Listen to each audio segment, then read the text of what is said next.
Di wari di penor na.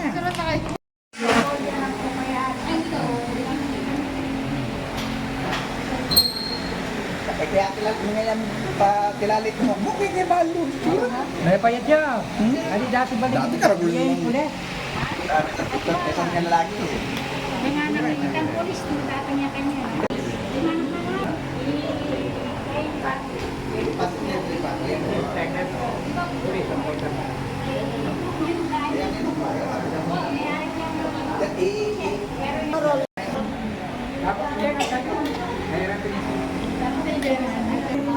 That's my best friend. Is your best friend?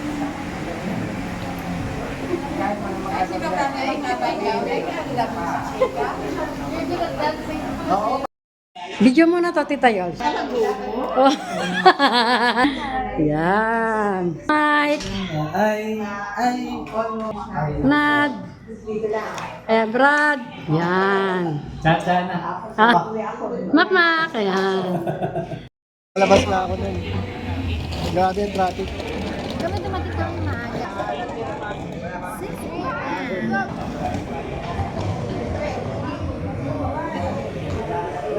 Parang ano nga.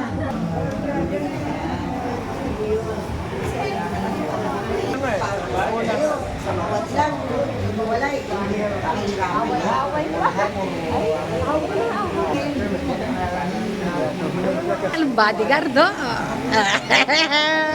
Kalay ko yan, King. Ayan. Diyos ko, talagang kaya niya. O yan. Ay, okay. Against the light siya. Ako, video ako ha. Video ang sa akin. Ayan, so let us pray together no, na tumila yung ulan. Dito muna po tayo. Asawa ay tinakda at tinatag ng Diyos na siyang lumikha sa atin na lalaki at babae. Ang sinumang nagnanais na pumasok sa tipang ito ay dapat mag-isip ng mabuti, na may paggalang, kahinahunan at takot sa Diyos, sapagkat ang pag-asawa ay isang banal na tipang, ito ay dapat igalang.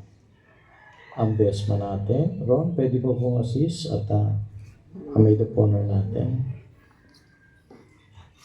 May tatanong muna ako kay Mix. Ito yung traditional na narinig po natin sa English ceremony na I do. Ang sasagutin mo, opo, Pastor. Huh? Si Ses, upang maging asawa, mamuhay na magkasama ayon sa itinakda ng banal na matrimonyo. Siya ba ay iyong ibigin, aliwin, gagalang at ingatan sa sakit sa kalusugan at tanging sa kanya lamang bibisan habang kayong dalawa ay nabubuhay? Ito na po yung pastor. Yan na talaga. Okay, Ses naman. Tinakda ng banal na matrimonyo. Siya ba yung ibigin, aliwin, igagalang at ingatan sa sakit at sa kalusugan at tanging sa kanya lamang bibisan habang kayong dalawa ay nabubuhay? Opo, Pastor. Parang mabagal yung salita. Opo. Mabagal pa rin. Opo, ngayon hilingin po natin ang patuloy na basbas, pagpapala ng ating Panginoon sa ating pong kasalang ito. Mari po muna tayo makupong lahat.